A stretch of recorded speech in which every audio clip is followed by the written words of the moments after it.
আজকে সকালে ঘুম থেকে ওঠার আগে এমন একটা খবর পেয়েছি যেটা শুনে একেবারে আমরা হতভম্ব।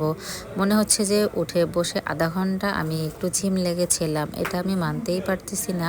এই আব্দুল চাচা আর আমাদের মাঝে নেই। হ্যালো ভিউয়ার্স, আসসালামু আলাইকুম। আপনারা সবাই কেমন আছেন? একাকিত্বটা যে কত খারাপ, যেটা মানুষের জীবন কেড়ে নিতে পারে। তো এই চাচা কিন্তু আমাদের রক্তের কেউ না হলেও কিন্তু অনেক কাছের একজন। এই চাচা শ্বশুর অনেক অনেক আদর করতো আমাদের সবাইকে এবং আমাদের বাচ্চাদেরকে। ওনাকে হচ্ছে শ্বশুরের মতোই দেখতাম। উনি অবশ্য অনেক মনের কথা আমার সঙ্গে শেয়ার করতো। তো আসলে এরকম একটা পরিস্থিতি যে হবে আমরা কখনো ভাবতে পারিনি। উনি এতটাই ডিপ্রেশনে চলে গেছে। আসলে আমরা যে যার মতো সবাই কিন্তু অনেক কাজে ব্যস্ত। মাঝখানে উনি কিন্তু আমাদের বাসায়ও ছিল, কিছুদিন কাজ করেছে। এই তো গেল হচ্ছে ঈদুল ফিতরে আর কি, উনি আমাদের বাসায় ছিল। তো আমি আবার বাবার বাড়ি থেকে ঘুরে আসার পরে উনি আবার হচ্ছে হোটেলে চলে গিয়েছে, ওখানে হচ্ছে উনি কাজ করতো।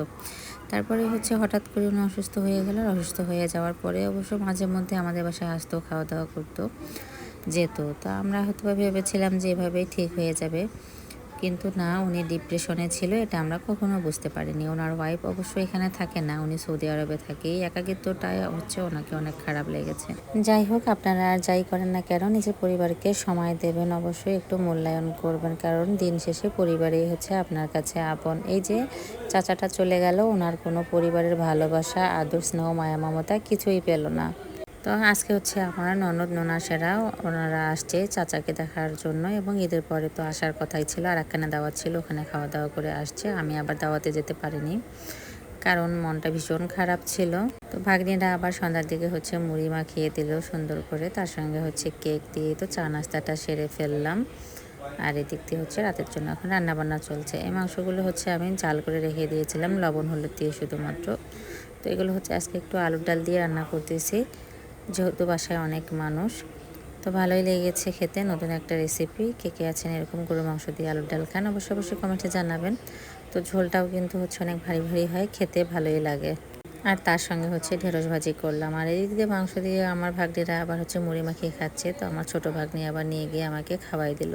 তো সবাই একটু আমার এই চাচাটার জন্য দোয়া করে দিবেন। যদিও এটা অপমৃত্যু, আসলে কিছু করার নেই, ওনাকে শয়তানে ধোঁকা দিয়েছে, যার ফলে এই কাজটা উনি করেছে। আগে যদি জানতে পারতাম, আসলে কখনো এটা মনে হয় আমার সাধ্যমতো চেষ্টা করতাম, হতে দিতাম না। কেউ কারো প্রতি রাগ, অভিমান, ক্ষোভ জমিয়ে রাখবেন না, কারণ অল্প দিনের জন্য আমরাই পৃথিবীতে আসছি। সবাই সবার সঙ্গে হচ্ছে মীমাংসা হয়ে চলাফেরা করবেন, তাহলে এতে আপনারাও ভালো থাকবেন। আর কখন কার সঙ্গে যে কী দুর্ঘটনা ঘটে যায় আসলে সেটা বলার মতো না। তো যাই হোক, রাতে রান্নাবান্না শেষ করে সবার খাওয়া দাওয়া চলছে। সবাই ভালো থাকবেন, সুস্থ থাকবেন। আল্লাহ হাফিজ, আসসালামু আলাইকুম।